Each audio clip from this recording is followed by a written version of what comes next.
Hello and welcome back to Bricking It. Today we're looking at the Great Hall mock. You can see, just like all the rest, it's a fairly simple one brick build all around, with some cheese slopes on brackets above the window, and we have some snot bricks placed variously for adding details.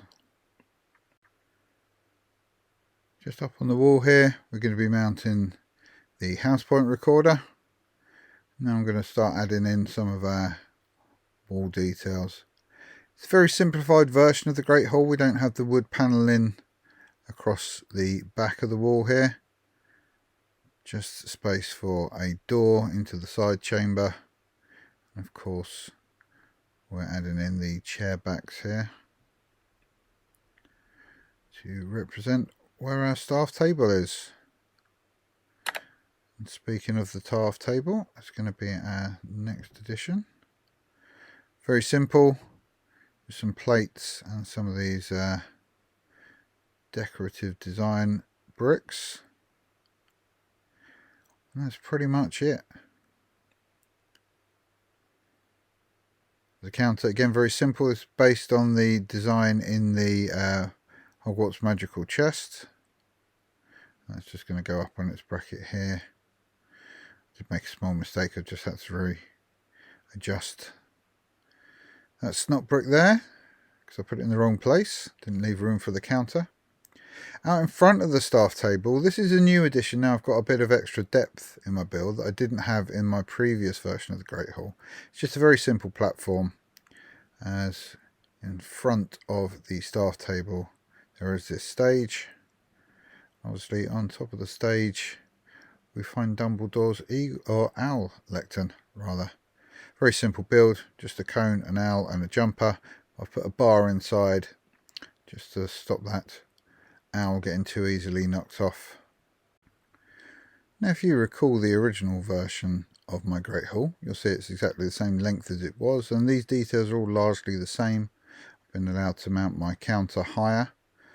One of the other changes is that instead of being a space for my teachers who didn't have a classroom to sit, I've decided to make this a space for the heads of houses. All those other teachers are now stored in my display cabinet, as you'll know from my last video. So that's our heads of houses in. I'm going to add a couple more characters into this scene.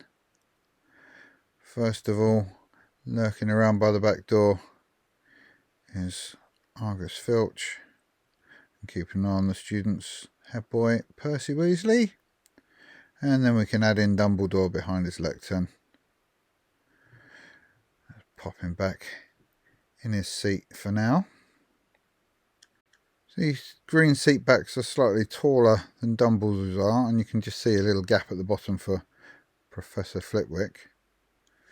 We're going to add in the iconic floating candles now. This is what these snot bricks were for. So we're not going to have these out at all times, but we're just going to install them for now because we're doing a fairly generic scene in our Great Hall. This is the way it's generally displayed, and you'll see it's a pretty much standard look for our Great Hall. I've got some of these mounted on shorter aerials rather than on those flying supports. And they're just going to prop into the back wall here. So there we go. That's the teacher's end of the Great Hall. That extra height that we've added, making it a double height module, just gives us a bit more window, makes it a bit more grand. But of course it's not quite enough to be the whole module. So you've actually gone double depth as well as extra width and extra height. So this gives us a nice large open area in front of the teacher's table in case we want to do displays like the arrival of the schools. But generally, obviously, this area is going to be taken up with the 4 house tables. Still got a bit more decorating to do though. Going to put on a few more of these floating candles. I've decided to keep these quite low down, just in case we want to display anything higher up, like house banners or anything like that. If I'm doing a scene like a change of decoration from the first film. So they're quite low, but they do clear the tops of the tables, as we'll see shortly. And I decided not to build them into the wall and just keep them on these removable aerials and flying stands, just for a bit of variety, really. So that's our main scene with the candles in. It's time to add the students now. So very simple, basic house tables. The students don't even have legs, they're mounted on plates, so they're actually integral to these, and just going to mount them on jumpers for Slytherin at this end, and that gives us half a stud of clearance at the back, so if any of the students have larger hair.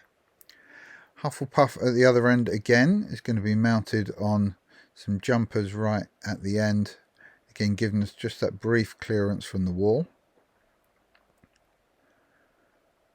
Gryffindor goes on even studs, so that'll give us 1.5 studs of clearance between those tables.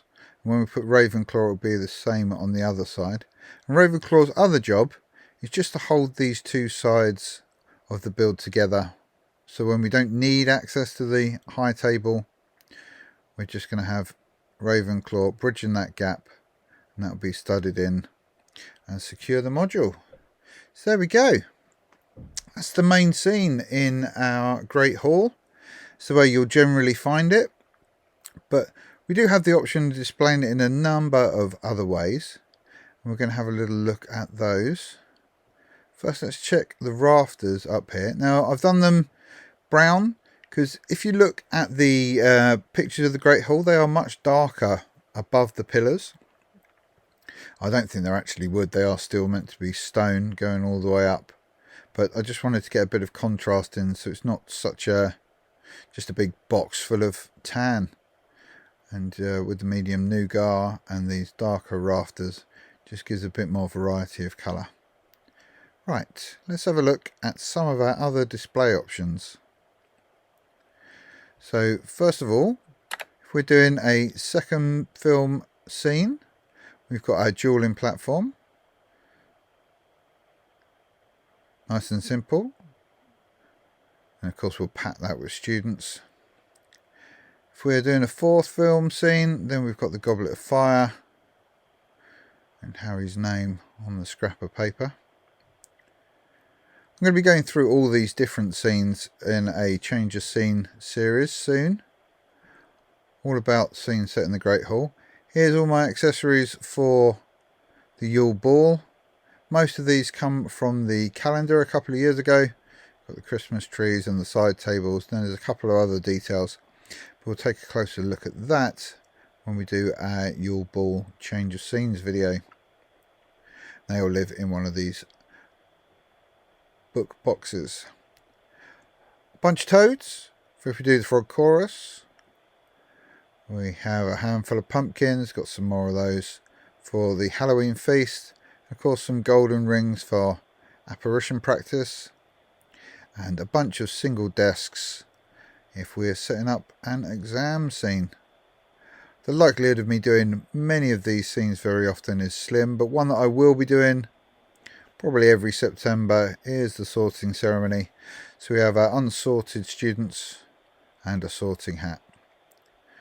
We've got various teachers and pupils from the visiting schools, which are in the Goblet of Fire, and then just stacked up benches to go at the side of the hall for Molly and Bella to duel on when we do a Deathly Hallows scene. Bunch of different banners. These can be displayed when I'm giving out the house cup.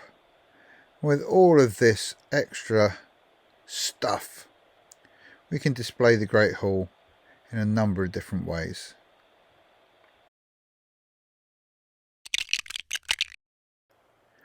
So that's our Great Hall scene. A simple box made interesting by its interiors, and I'll be displaying a number of those different interiors in our new series of change of scene videos. They're going to be releasing on Wednesday for the next few weeks. Going to be in addition to the regular update videos. And if you've seen the latest minifigs collection episode, then you'll know that Hogwarts is in a terrible state.